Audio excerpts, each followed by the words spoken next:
couple weeks ago, making it to the 35-week point seemed like a long shot. But here we are, still in the hospital, still pregnant. Today I am 35 weeks and 1 day, and we are officially 1 week out from scheduled delivery.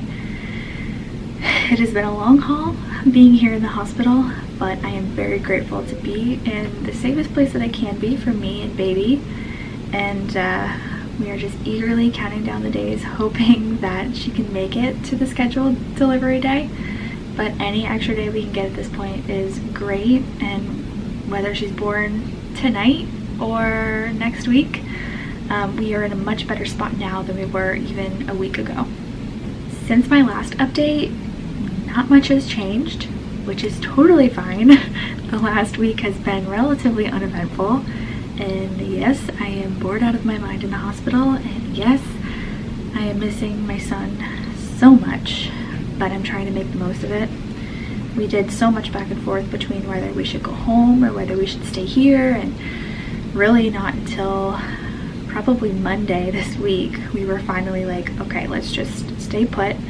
We're in the safest place that we can be for me and for baby. The response time by being right across the hall from the operating room is much different than being even just 15 minutes away. And we also know that the rest that I'm getting here is much more beneficial rest than any rest I'd be getting at home, even if I am taking it as easy as possible and staying in bed and just getting up to go to the bathroom and having people wait on me and all that stuff. It's not the same, because even just being home, I would just try to do a little bit more just to prep for baby. Just having Lincoln be able to be around me, he would want to jump on me and climb on me, and I would want to give him hugs and kisses and all that. So that's just, even if I'm not picking him up, it's still more physical work than I'm doing here. So I think we finally feel at peace with our decision to stay here, ride it out until baby's born, and just do what's best for me and baby right now. We are comfortable knowing that Lincoln is in good hands, and thankfully my husband has the flexibility to go home every few days to see Lincoln and give my mom a break and all that stuff. So it's not ideal, but I think we've kind of just given into this is what we need to do right now. And I think we're also at a point where we would much rather be in the hospital long term doing nothing and waiting, rather than spending more time in the hospital on the other side of delivery with just a lot of uncertainties for baby. So if we can prioritize taking it easy and cooking this baby as long as possible, then hopefully we're praying that after she's born, we won't be here for too long, but we will see. Over the last week, we've had the opportunity to talk to a handful of different people, which has been nice, just to help us kind of mentally prepare for what's ahead in regards to having a late-term baby. We met with the lactation consultant, and she was giving us a lot of good information about kind of what to expect for breastfeeding a late-term baby. And I think feeding will probably be the greatest hurdle that we'll have to overcome before we can go home, and that's particularly due to the fact that late-term babies are just very sleepy because they're really young and they expected to be nourished with an umbilical cord for a couple more weeks. So as much as they can potentially latch and like look like they're breastfeeding well, their efficiency could be lacking because they're just smaller and weaker and more tired. So we talked to her about kind of like how we can prepare now, and kind of like mentally preparing to have to like do the pumping thing for a bit, just to try to make sure my milk supply is established and not compromised in any way because the baby's not feeding as efficiently. And we also were able to talk to someone about car seats and learn about the car seat test that she'll have to pass before she can go home. Basically, this is something where they strap her into the car seat for 90 minutes and they have her hooked up to monitors and stuff, and they just make sure that her oxygen levels and all that stay at a good point so that they know that she can safely travel home. What else did we talk to? We talked to a handful of different doctors and nurses, and everybody kind of has their own opinion on the situation, and it's part of the reason why we've been so back and forth about staying versus going home, because it's just such a gray area. We've even had doctors here at this hospital call colleagues at a larger hospital within the region to get their opinion, and it's just so vague because it's not like I've had severe bleeds, but the bleeding has been moderate to light persistently since like the 21-week marker of my pregnancy, and it's just so tricky to weigh the risks and the benefits of like delivering now versus keeping the baby growing as long as possible, going home versus staying if I'm stable. Like it's just not clear. So we've had a lot of different opinions, which is good but also challenging, because I wish there was just a clear-cut plan as to what we needed to do and how things would go, but there's no crystal ball in this situation.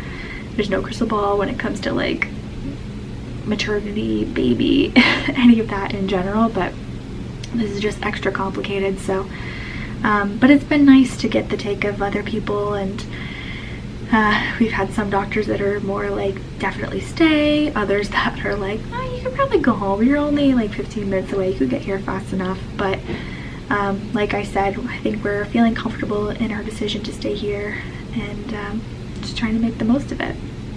As boring as the days are here, it is nice that I can take a nap whenever I want, I can watch whatever I want on TV, I can scroll my phone for as long as I want.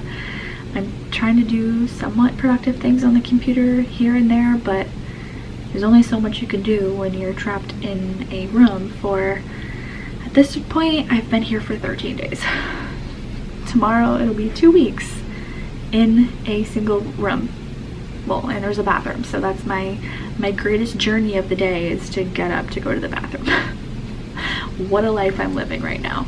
But I'm trying to like shift from the bed to the chair to like standing and pacing and stretching a little bit to keep moving, but it's really not much to do. And because things have been stable for a while, at this point the nurses are really only checking on me like twice a day. So they come in around 6 in the morning to do vitals and hook me up to the monitors to do a non-stress test. And then they do the same thing in the evening at about 6 o'clock. Doctors still come in for rounds, but really they're in here for like all of 2 minutes, especially if it's busy, because there's no changes going on right now, so there's really not much to talk about. But I mean, I'm still on their radar, but I'm just a very low needs patient right now, which again is good, but that could change very quickly. But just trying to enjoy the peace and quiet, as uncomfortable as it can be. Just trying to make the most of it, because I know that in a couple months I will be just really missing the quiet and the alone time and the time that I have to just do nothing, because I haven't had this time in 2 years, and who knows the next time that I will have this kind of peace and quiet. As far as my gestational diabetes goes, there's not too much new information to report on that, but I will say it's kind of been a ride the past couple weeks in terms of like monitoring it. So at 33 weeks before I came into the hospital, I had my call with the diabetic consultant person, and she was impressed with my numbers and was like, hey, let's cut back on monitoring, like your numbers are looking good, let's just do a fasting in the morning and then pick 1 meal a day to check after. So I was like stoked about that. And then come into the hospital, I get the steroid shot, and apparently the steroid injection can make your blood sugar kind of like crazy for a few days. So I was back to tracking 4 times a day, so fasting and then an hour after every meal. So that was a pain, because not only is it just annoying, but the lancets here are massive and my fingers are totally beat up. But once my level started to like kind of balance out again and weren't so high, they started cutting back more, and at this point I'm only getting my fasting blood sugar level checked. in the mornings. So that's very good news. Very welcome adjustment, because like I said, like my fingers are totally beat up from those little needles that they have to poke me with. But there could be worse things, I know. Symptom wise, there really hasn't been anything new going on. I definitely feel like I've gotten bigger the past couple weeks, which is good. I feel baby moving a lot more, and I can tell that she's getting bigger because I can tell like where she's positioned in my belly, and I couldn't even do that like 3 weeks ago. I had an idea of like how she was positioned, but now like I can clearly know like where her butt is and stuff like that. I haven't had like too much like lightning crotch or anything like that, but I can tell that she is moving down like lower into my pelvis, which does make me a little bit nervous because I don't want like the extra pressure and movement down there to like cause any bleeding, but so far so good. In terms of stretch marks, I haven't developed any new stretch marks that I can see this time around. I ended up getting kind of a lot of stretch marks with my son in the last month of my pregnancy with him, and those are definitely like showing more now that I'm really stretched out, but I'm hoping that we will deliver before the point where my belly's like expanding even beyond what it was with him, and that I won't get any new stretch marks. And thankfully this time around too, I've been carrying her like very similarly to how I carried my son. I assumed that with it being a girl that I would tend to like gain more weight in other places instead of just being all belly, but it's pretty much been all belly. And yeah, I've gained weight in like my hips and my thighs, and I feel like my face is starting to get a little bit puffy, but all in all, like it's mostly just all baby. My heartburn hasn't been as terrible. There were a couple days like early last week when it was bad, but I think that was mostly because I was eating and then like laying down afterwards. So I'm just trying to be mindful of like sitting up for a while after I eat to make sure I can like digest. And then I've also noticed that my vision is getting a little bit more blurry. Nothing extreme, anything like that. Like I know they're checking my blood sugar, so I'm not really worried about preeclampsia or anything like that, but I think this happened with my son as well, where towards the end, like I think I read somewhere that your eyes kind of like change shape or something and kind of affect your vision, but it went back to normal after he was born, so I'm assuming it will do the same thing after she's born. I don't have very good vision to begin with, obviously because I have glasses, but I've just noticed that, especially in the last like week or so, that it's just kind of like not as clear as it usually is. I should also mention that they did an ultrasound a few days ago, and this was primarily to make sure the placenta was where they assumed it still was, which it is. It's still completely covering the cervix. They also checked the amniotic fluid levels and just baby's position, which she's head down. And I was hoping that they would do like a growth scan so we could get an estimate of like how big she is. And I know those aren't totally accurate, especially the lady you get in pregnancy, but I'm still very curious how big she is. But they didn't do that, so it's totally a wild card. All the pregnancy apps that I have say that babies at this gestation are about like just over 5 to like 6 pounds, but I don't really know what to expect because my son was born at 41 weeks and 4 days, and he was only 7 pounds 14 ounces. So he wasn't a big baby by any means. He was just average size. So very curious how big she will be when she finally makes her appearance. As far as the game plan, what's next? The goal is to make it to next week. 36 weeks, 1 day is when I'm scheduled to have my C-section at 11:30 in the morning. I wish it was earlier because I'm not going to sleep that night, and I just want to get this over with. But so that's when it's supposed to be. But if I do experience any bleeding in the meantime, they're just going to go ahead and do the C-section then. They don't want to play any games at this point, and as beneficial as it is for baby to get any extra day she can, at the next sign of bleeding, they're just going to go ahead and be like, all right, pull the plug, we're done. let's deliver this baby and get her earthside and stop putting mom and baby at risk. So that's where we're at with that. If things stay stable and keep going like they are going, I assume I'll still be monitored twice a day. I did have the COVID-19 screening when I first came into the hospital nearly 2 weeks ago, and it was like the nose swab situation, and I mean, it didn't feel good, but it wasn't the worst thing.